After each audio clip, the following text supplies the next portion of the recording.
One love to the humble. One love to the humble. One love to the humble.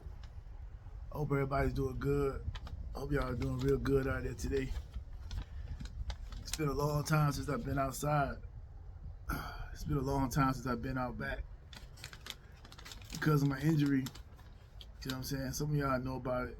I got injured back in January 3rd. Back on January 3rd, had a real serious injury that almost took my life.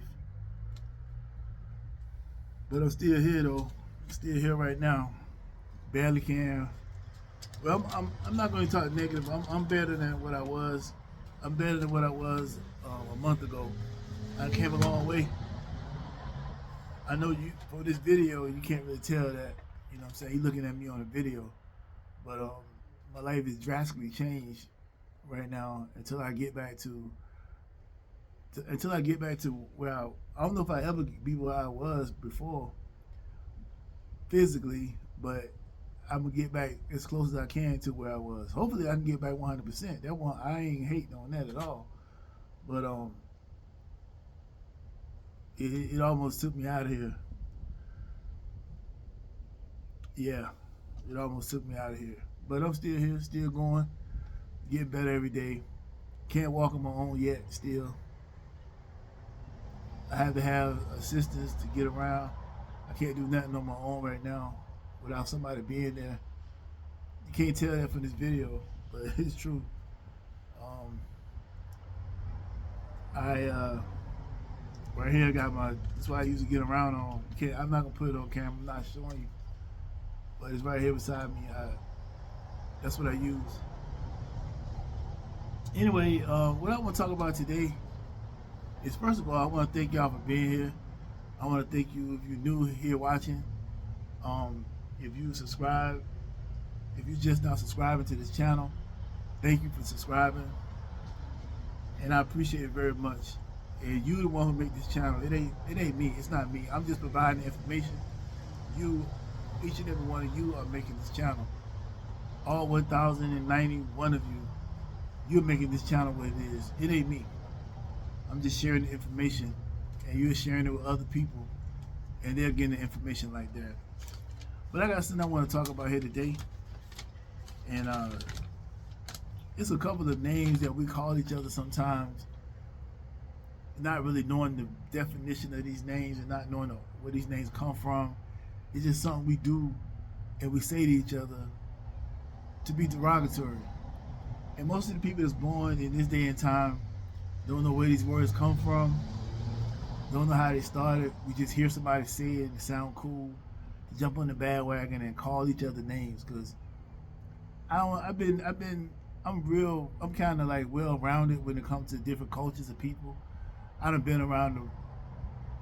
to a lot of places outside of the United States. I'll just say it that way.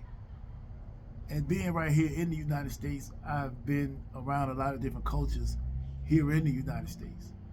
And one thing that I can say without a doubt is that I don't think any culture has as many derogatory names for each other and so many separate subsets and subgroups that we have as black people. I don't think anybody has that.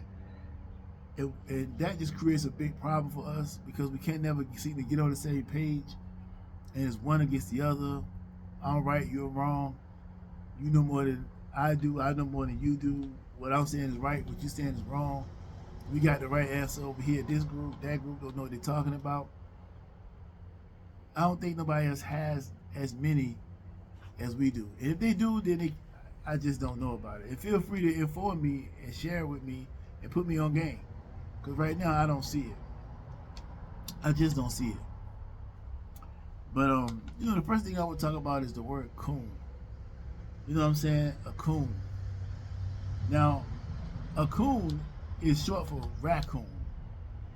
And in the South, a lot of people say coon for short. When you come down south, people do raccoon hunting, or they say coon hunting. Then they got coon dogs, and those dogs go out and they chase the coons out, the raccoons out.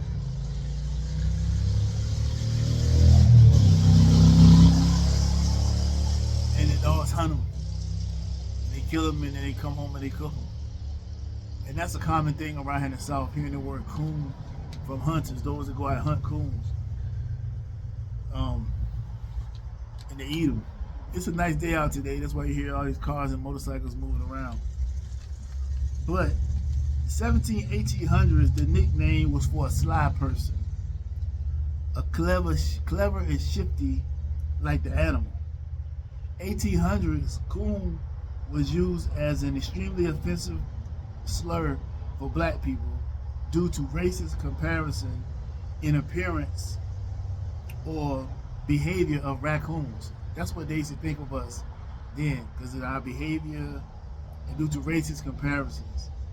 And Zip Coon song, it's like a song called Zip Coon, resulting from a racist group, from a racist genre of music, right?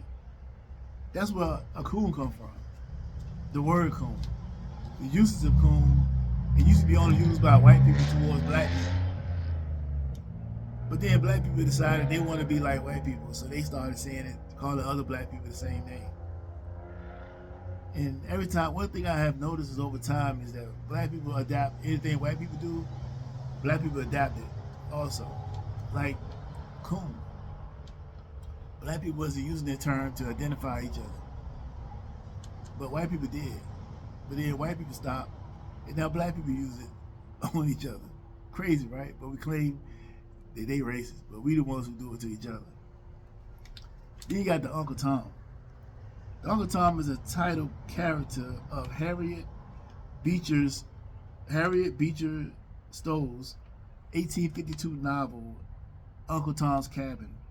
The character was seen as in the Victorian era as a groundbreaking literary attack against the dehumanization of slaves. See, it was an attack against the dehumanization of slaves. That's what Uncle Tom was.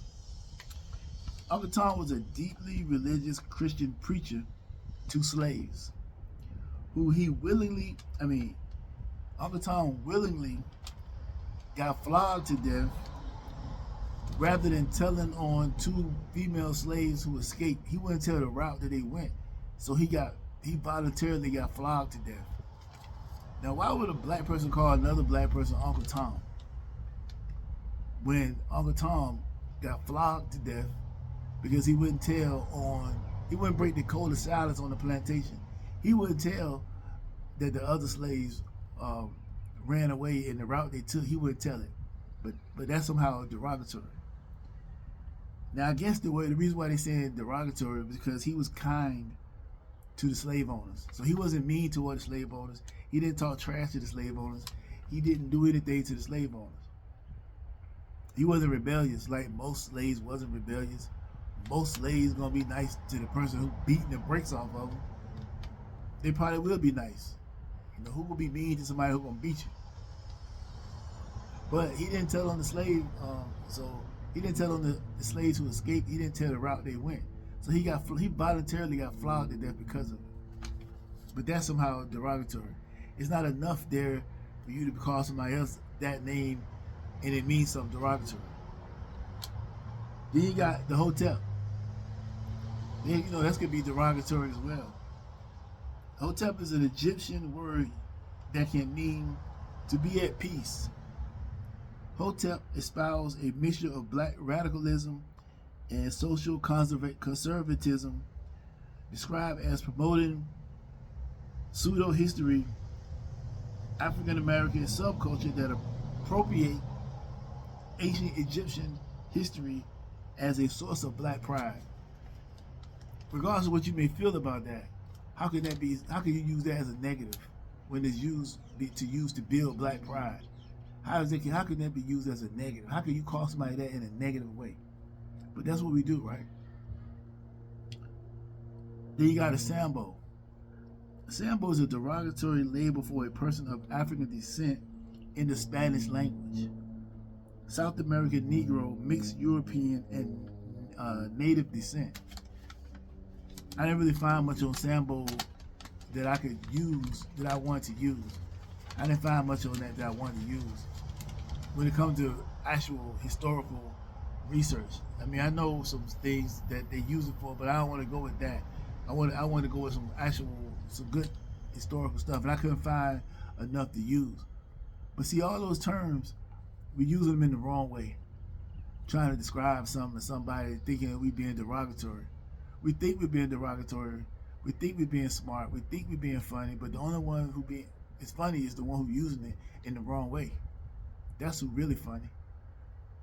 And we take terms that other people say and we take them on as our own, like we said it. And it's supposed to be like, oh, we're gonna take the power away from the word. You can't take no power out of no word.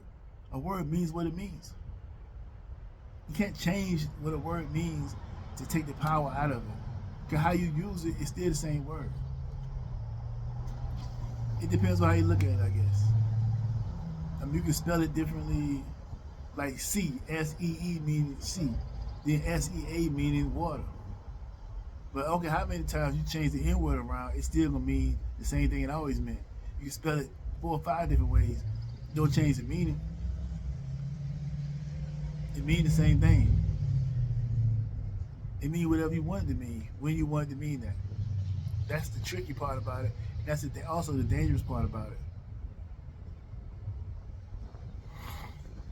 We gotta stop this stuff that we do with these words that we don't know what they mean. We just using words just because somebody made a decision to say that word meant this, and we just took it as that. People call me names because of what I say, because I hold the mirror up and I show us what we look like. Because we don't know what we look like. We don't even care what we look like. We hold on to this stuff so we can continue to be negative, so we can continue to do the wrong things. We don't want to let go. We doing exactly what we want to do, no matter what. We keep doing that and see how far it's going to get you.